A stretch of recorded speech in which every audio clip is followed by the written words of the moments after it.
Bastaron unas pocas y desafortunadas palabras para desatar la tormenta perfecta.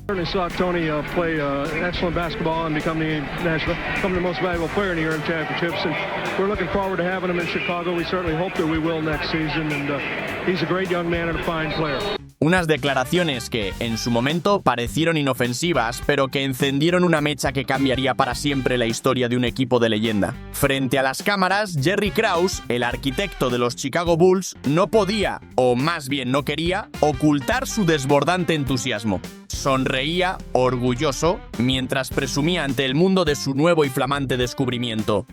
Su obra maestra personal. Su nombre era Toni Kukoc.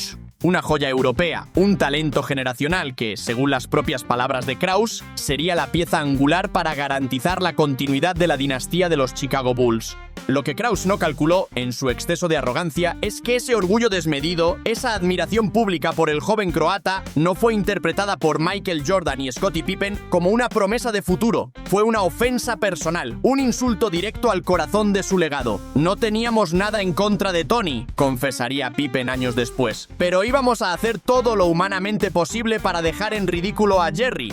Era un desprecio silencioso, una guerra fría que se libraba en los pasillos del estadio y que estaba a punto de encender el fuego de una de las humillaciones más brutales jamás vistas en una cancha de baloncesto. Sabíamos que el mundo entero estaría mirando. Sabíamos que todos querían descubrir quién era ese tal Toni Kukoc y estábamos decididos a regalarle la peor experiencia de su vida en una cancha de baloncesto. Una lección diseñada, pulso a pulso, para destruir al chico que, sin comerlo ni beberlo, se había convertido en el símbolo viviente de todo lo que ellos, los campeones, más despreciaban. Mientras Estados Unidos vivía la era dorada de la NBA al otro lado del Atlántico, en el viejo continente, el baloncesto tenía su propio y arrollador fenómeno. Toni Kukoc no era simplemente un jugador talentoso, era un visionario del baloncesto, un mago con el balón. Nacido y forjado en la legendaria escuela yugoslava, una de las canteras de talento más formidables del planeta, Kukoc deslumbraba al mundo con una mezcla casi irreal de altura, visión de juego y una técnica exquisita. Con sus imponentes 6 pies y 11 pulgadas y la agilidad para manejar el balón como un base, rompía todos los esquemas. Era un jugador de otra dimensión. Un compañero suyo de la época lo describió así: jugar con él es una delicia, porque solo tienes que cortar hacia el aro en el momento justo. ¿Sabes? Simplemente sabes que el balón va a llegar a tus manos. En 1991, con apenas 22 años, se coronó como el MVP del Eurobasket, tras liderar a la todopoderosa selección de Yugoslavia hacia el oro. Su creatividad en la pista, su inteligencia táctica y su letal capacidad para anotar desde cualquier ángulo lo convertían en un arma imparable. Era una época diferente. No veías sus jugadas en videos virales de Twitter. Su leyenda se construía de boca en boca, a través de susurros entre ojeadores y directivos que decían: «Oh, sí, ese chico croata puede jugar, va a ser una estrella». Su estilo de juego, tan espectacular y cercano al baloncesto norteamericano, atrajo inevitablemente la atención del otro lado del océano. Muchos veían en él al primer gran jugador europeo con cuerpo de pívot y mentalidad de superestrella. Y fue en ese preciso instante, en medio de la explosión de su leyenda en Europa, cuando un hombre, Jerry Krause, posó sus ojos en él y quedó completamente fascinado. Lo que Kukoc no podía imaginar era que su extraordinario talento estaba a punto de convertirlo en el epicentro de una tormenta personal que no tenía absolutamente nada que ver con él. Para Jerry Krause, el gerente general de los Bulls, construir una dinastía no era suficiente. Quería dejar un legado, su propio sello. Mientras MJ y Pippen dominaban la liga, la mente de Krause ya estaba en el futuro. Y en Europa encontró lo que él consideraba la joya perdida, la pieza que definiría la siguiente era, Toni Kukoc.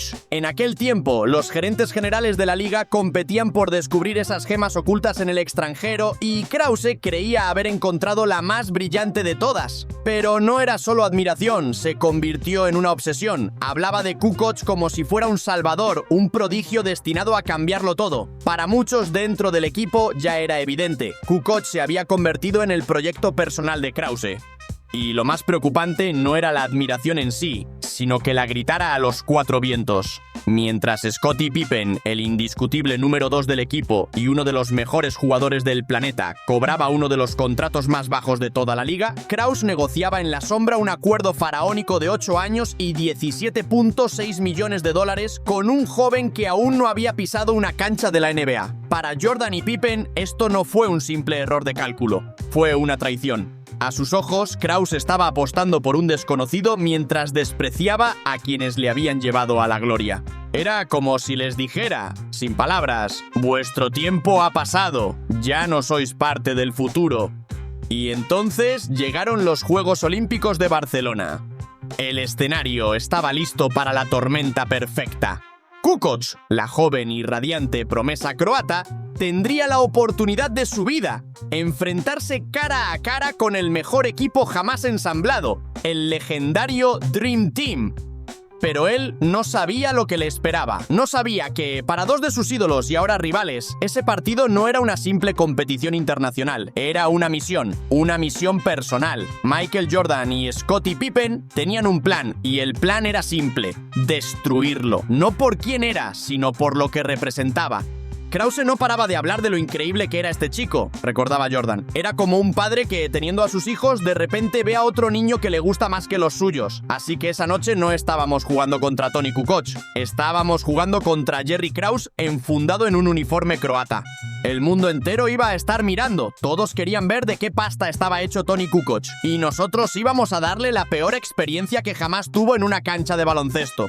Ese partido dejó al mundo atónito. Pippen y Jordan lo cazaron por cada rincón de la cancha. Una presión asfixiante a pista completa sin concederle un solo centímetro ni un solo segundo para respirar.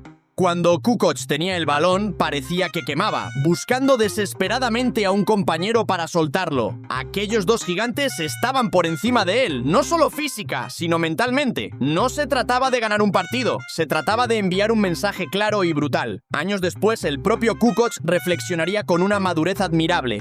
Tengo que darles las gracias a Jordan y a Scottie Pippen por patearme el trasero en las Olimpiadas de Barcelona, porque ellos me motivaron a trabajar todavía más duro para llegar a ser una pieza importante en los Bulls de Chicago. Pero la realidad de ese día fue una auténtica carnicería deportiva. Nos ensañamos con un chico muy joven, admitiría Jordan, pero fue Jerry Krause quien lo puso en esa situación. Sí, fue una masacre, pero lo que nadie, absolutamente nadie imaginaba es que ese joven europeo, humillado en el mayor escenario mundial, algún día se convertiría en una pieza clave de ese mismo imperio que intentó aplastarlo desde el primer día. Cuando finalmente aterrizó en la NBA, Toni Kukoc no llegó a una franquicia cualquiera. Cayó directamente en la guarida del lobo, en medio de una tormenta emocional cargada de orgullo, presión y una desconfianza palpable.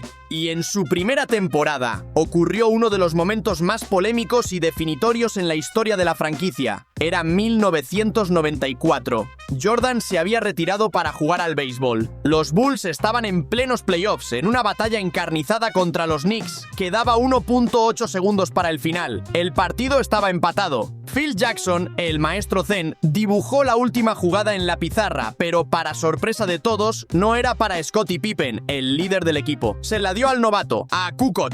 Para Pippen fue la gota que colmó el vaso, la humillación definitiva. Se negó a entrar a la cancha en un acto de rebeldía que paralizó al mundo del baloncesto. En medio de ese caos, con una presión inhumana sobre sus hombros, Kukoc recibió el balón y anotó el tiro ganador sobre la bocina. Sin embargo, ese momento de gloria personal provocó heridas profundas que pusieron en jaque la armonía del equipo. Aún sin Jordan, aún sin el respeto completo del vestuario, Kukoc comenzó a forjarse un lugar en la liga con un arma más poderosa que el talento: la resiliencia. Día tras día, entrenamiento tras entrenamiento, fue demostrando un compromiso inquebrantable, un carácter a prueba de balas y un entendimiento del juego que estaba adelantado a su tiempo. Con el regreso de MJ, el equipo se reconfiguró, pero ya no era el mismo, porque Toni Kukoc ya no era un intruso. Se había convertido en una pieza indispensable. Durante el segundo tricampeonato de los Bulls, Kukoc se erigió como uno de los mejores sextos hombres de toda la NBA. Su tamaño de 6 pies y 11 pulgadas, su control de balón de base, su visión periférica y su tiro exterior lo hacían un jugador único.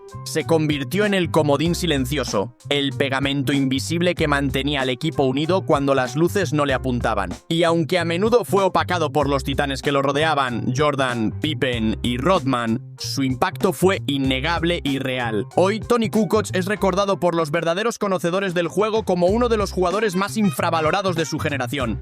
Porque al final el chico que todos querían derribar terminó siendo una columna esencial para mantener en pie a una de las más grandes dinastías de la historia.